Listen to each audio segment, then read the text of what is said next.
My biggest limiting factor was always cardio. Since I was a kid and I was still practicing judo, I'm judo black belt right now. I'm practicing the sport from 15 plus years.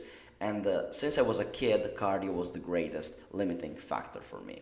And I remember that I wasn't practicing zone 2 cardio, I wasn't running because I remember that some of the older guys that were making judo with me told me when I was a kid that doing cardio would have destroyed all my muscle mass, and since judo is high intensity sport, doing steady state cardio was useless and wouldn't improve my ability to perform on the mat.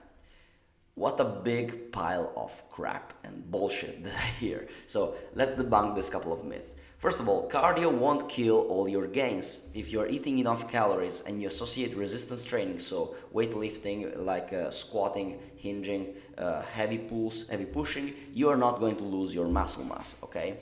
It's not possible. Also, on top of that, if you're eating enough protein and if you're eating enough calories, you're not going to lose muscle mass, alright? So that's the first myth that I want to debunk.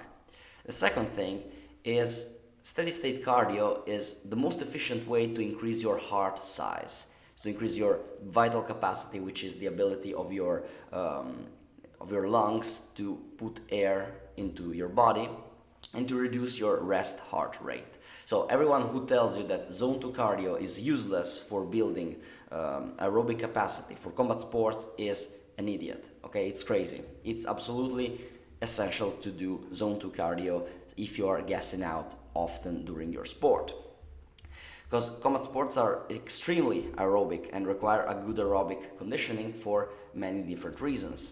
First of all, you have better recovery between sessions, because when you have an efficient cardiovascular system, it's easier for the oxygen and the glucose and the different nutrients to arrive to the muscle and recover more quicker. You are able to melt down the fatigue that you accumulate from every session much quicker. The second thing is you have a better skill expression. Why?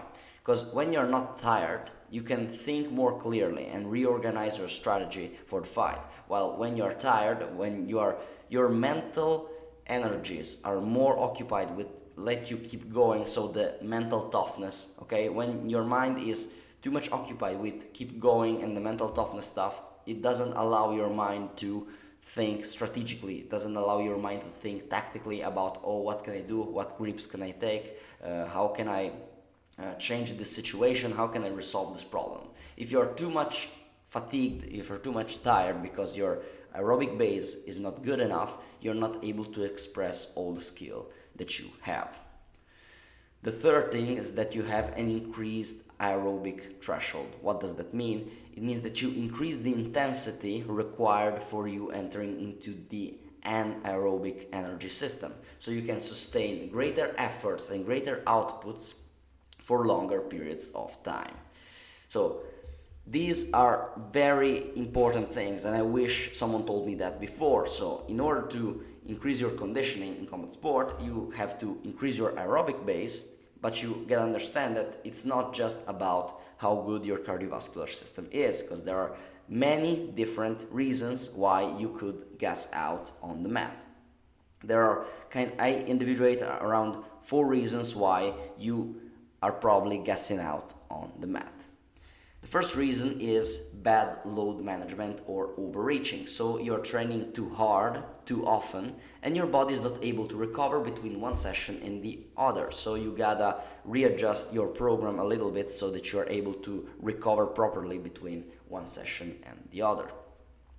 The second reason, because you're gassing out on the mat, could be a bad lifestyle. So you sleep poorly, you're not eating enough protein or carbs, or you have to sustain a lot of physical and mental stress during the day. Maybe you're doing a heavy physical job, or maybe you have a lot of stress because you are, working in a high stakes environment, and that transfer to what you're doing on the mat, and it's compromising your ability to perform good on your sport.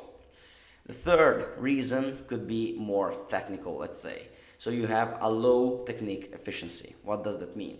It means that you waste a lot of energy during technical movements and you gas out because you haven't drilled or practiced your sport enough, okay? So I'm saying this because you could take a marathon runner, you make him do judo or Brazilian jiu-jitsu, and even if he has objectively a better aerobic condition than the judokas and the Brazilian and the jiu-jitsu practitioners, he is going to gas out. Why? The reason is because his movements are not efficient. He's wasting a lot of energy trying to perform these different new movements. And while he's becoming better and better at performing all of this, he's going to waste less and less energy. But his aerobic fitness is not his limiting factor. His limiting factor is probably his inability to perform moves in an efficient way. Okay, this is especially true if you are like a white belt, if you are a blue belt, someone who is at the beginning of his journey in martial arts. The fourth is low cardiovascular systems, fitness. So what we're going to talk about today. So remember that there are a lot of factors that are coming into, but let's assume that your limiting factor is your low cardiovascular system. How can you find out if your cardiovascular system fitness is low? So, first of all, lay down on your bed, possibly without eating and without taking caffeine. Find out on your neck, on your wrist, your pulse, okay, right here, okay, you should feel like a pulse here or on your wrist. You should feel the pulse of your artery. Now you turn on a 30 seconds timer and count how many beats you feel here on your neck or on your wrist in 30 seconds. After that you find out the number, you multiply it per 2, okay? Now you find out your rest heart rate, which is correlated with your cardiovascular system.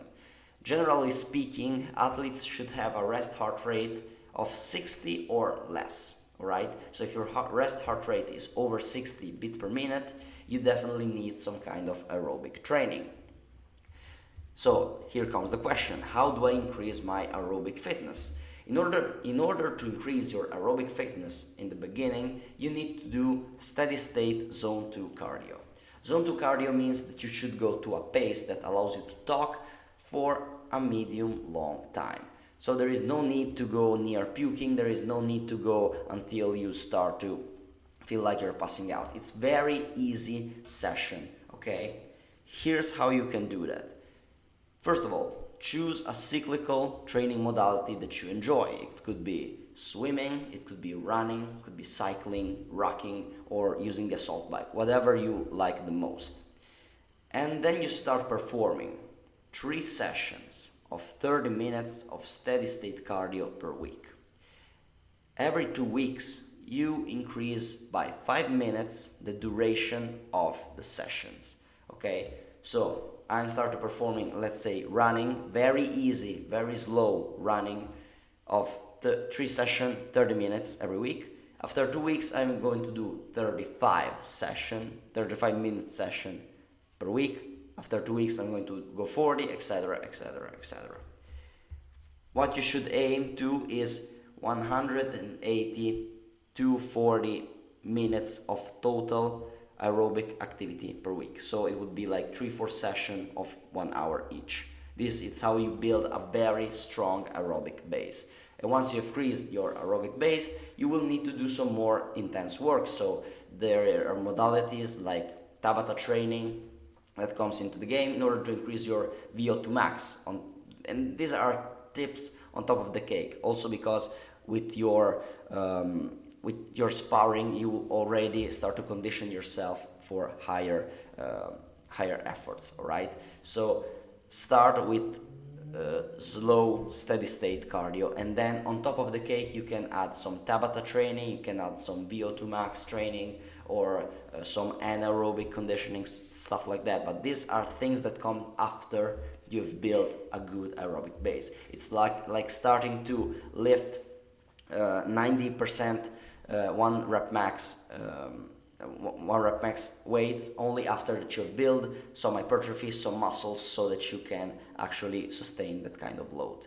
So just now focus on the essential and start building your aerobic base. If you need a consultation about your strength and conditioning, about your rehab in combat sports, just book a free consultation with me down in the following link.